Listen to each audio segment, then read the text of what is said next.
नमस्कार मेरे सनातनी परिवार, हम हिंदुस्तानी आर के चैनल पर आप सभी का बहुत बहुत स्वागत है। सत्संग की इस कड़ी में मित्रों हम जान रहे हैं नव योगेश्वरों की कथा, जिनमें राजा निमि और नव योगेश्वरों का संवाद है। और इसमें आज हम बढ़ते हैं आगे, लेकिन इसके पहले मित्रों आप इस चैनल पर नए हैं तो हम हिंदुस्तानी आर के चैनल को सब्सक्राइब कर लीजिए, साथ ही बाजू वाले बेल आइकन को भी प्रेस कर दीजिएगा। और वीडियो पसंद आता है तो लाइक कमेंट और शेयर भी कर दीजिएगा। मित्रों, राजा निमि ने आगे प्रश्न किया कि महर्षियों, आप लोग परमात्मा का वास्तविक स्वरूप जानने वालों में सर्वश्रेष्ठ है, इसीलिए मुझे यह बतलाइए कि जिस परब्रह्म परमात्मा का नारायण नाम से वर्णन किया जाता है उनका स्वरूप क्या है।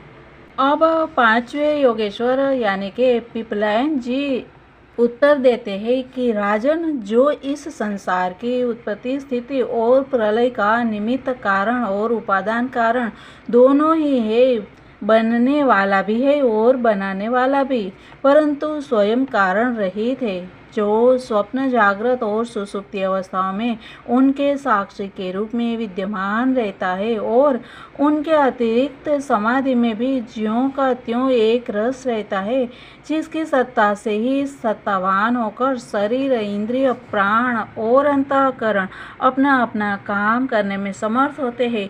उसी परम सत्य वस्तु को आप नारायण समझिए। जैसे चिंगारियाँ न तो अग्नि को प्रकाशित ही कर सकती है और न जला ही सकती है, वैसे ही उस परम तत्व में आत्मस्वरूप में न तो मन की गति है और न वाणी की। नेत्र उसे देख नहीं सकते और बुद्धि सोच नहीं सकती।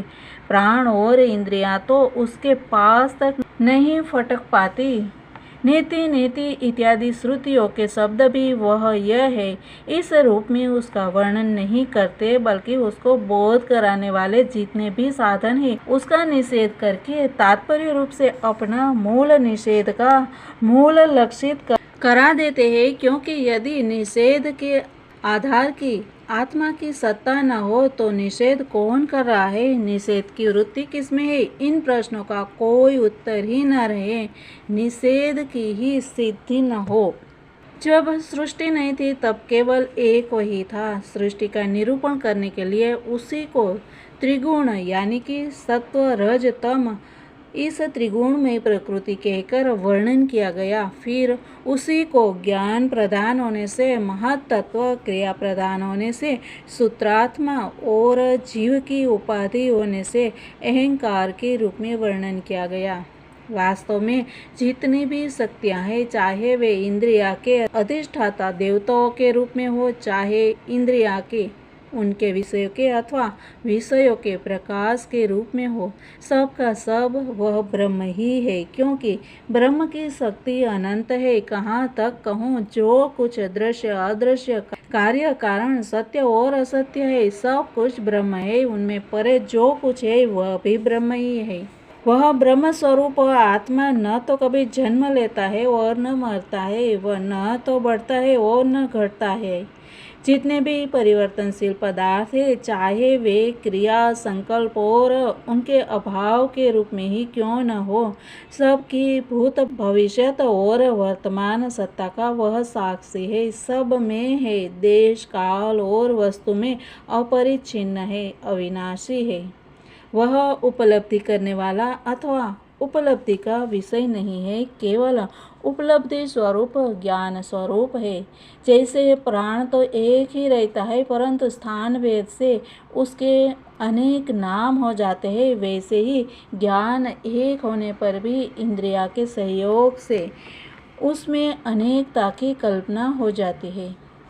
जगत में 4 प्रकार के जीव हैं, अंड फोड़कर पैदा होने वाले पक्षी, सांप आदि, नाल में बंधे पैदा होने वाले पशु, मनुष्य, धरती फोड़कर निकलने वाले वृक्ष, वनस्पति और पसीने से उत्पन्न होने वाले खटमल आदि।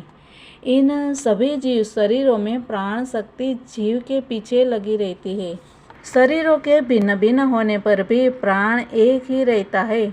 सुषुप्ति अवस्था में जब इंद्रियां निश्चेष्ट हो जाती है अहंकार भी सो जाता है, लीन हो जाता है, अर्थात लिंग शरीर नहीं रहता। उस समय यदि कूटस्थ आत्मा भी न हो तो इस बात की पीछे से स्मृति ही कैसे हो कि मैं सुख से सोया था। पीछे होने वाली यह स्मृति ही उस समय आत्मा के अस्तित्व को प्रमाणित करती है।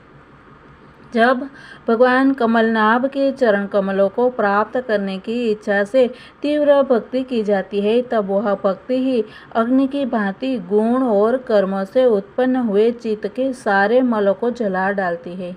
जब चित्त शुद्ध हो जाता है तब आत्म तत्व का साक्षात्कार हो जाता है। जैसे नेत्रों के निर्विकार हो जाने पर सूर्य के प्रकाश की प्रत्यक्ष अनुभूति होने लगती है। इस प्रकार परमात्मा का स्वरूप हमने देखा। कल देखेंगे हम आगे। तब तक के लिए सबको जय हिंद, वंदे मातरम। भारत माता की जय, सनातन धर्म की जय।